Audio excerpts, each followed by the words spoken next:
রাজপ্রাসাদের এরিয়া দিয়ে হেঁটে যাচ্ছিলাম, দেখেন বাউন্ডারিটাও কত মজবুতভাবে দিয়েছে।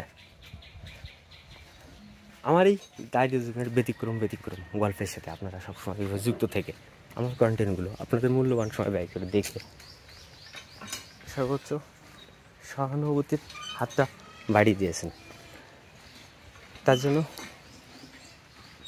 ধন্যবাদ। আর আমরা তো সবাই সবার আপনজন, এই ডিজিটাল প্ল্যাটফর্মে যারা আমরা ভিন্ন ভিন্ন পারপাসে আসি, তাহলে দেখা হবে আবার কোনো ভিন্ন পারপাসে। ওয়েলকাম।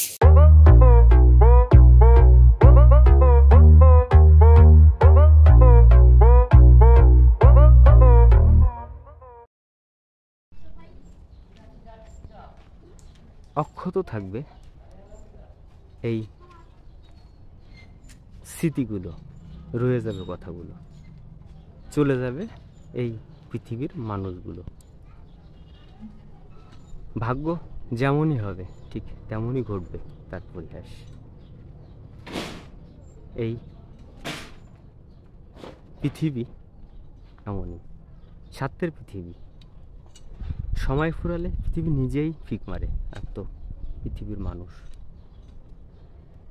এত সুন্দর করে রাজপ্রাসাদ তৈরি করে, এত সুন্দর করে বাগান, পুকুর, দিঘি সব স্বাধীনতা নিজের হাতে একটু একটু পরিশ্রম করে তৈরি করে যদি ভোগ না করে পালিয়ে চলে যেতে হয়, তাহলে তো কী হবে এই পৃথিবীর এই কষ্ট ও এই প্রাসাদ।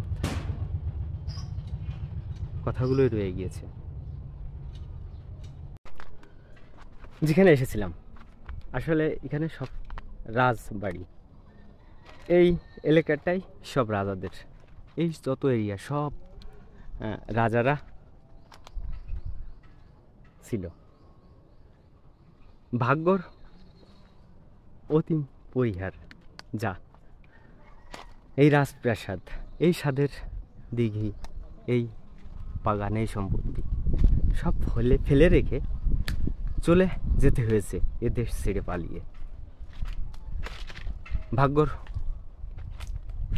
লিখন দেখেন, আপনাদের দেখাই। চুনসুকির যে ঘাটটা বানিয়েছিল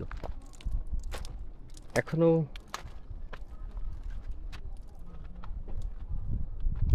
ডিভাইডেড, একজন গিয়েছে আর একজন এসে বসেছে। এই ঘাটলাই রাজা বসে বাতাস খেত। এগুলো সব চুনসুকি দিয়ে তৈরি। ভালো আছেন কাকা?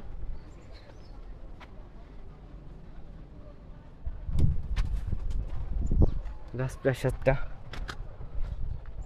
দেখেন এখনো অনেকটা অক্ষত রয়েছে। সাথে একদিন দেখাবো পুরোটা ঘুরে।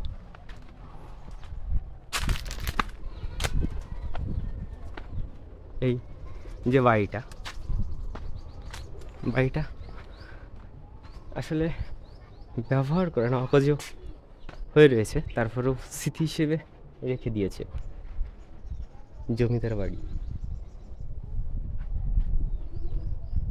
সিমেন্টের ব্যবহার ছিল না, ছিল চুনসুকির ব্যবহার।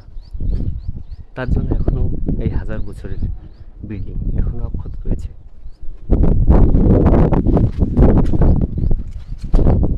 আসলে চুনসুকির ব্যবহারে ঘর কখনো গরম হয় না আর থাকে দীর্ঘদিন।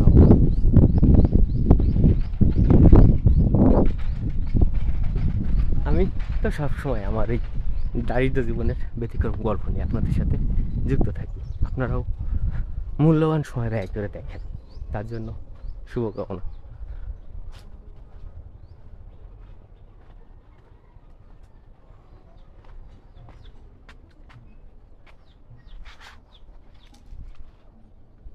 সবটাই রাজবাড়ির এরিয়া,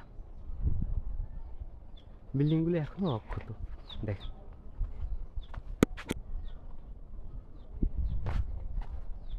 গাথা চুনসুকি দিয়ে। আপনাদের সাথে যুক্ত থেকে আপনাদের দেখাতে পেরে খুবই ভালো লাগলো। আপনারাও আমার সাথে আপনাদের মূল্যবান সময় ব্যয় করে দেখেছেন। ধন্যবাদ।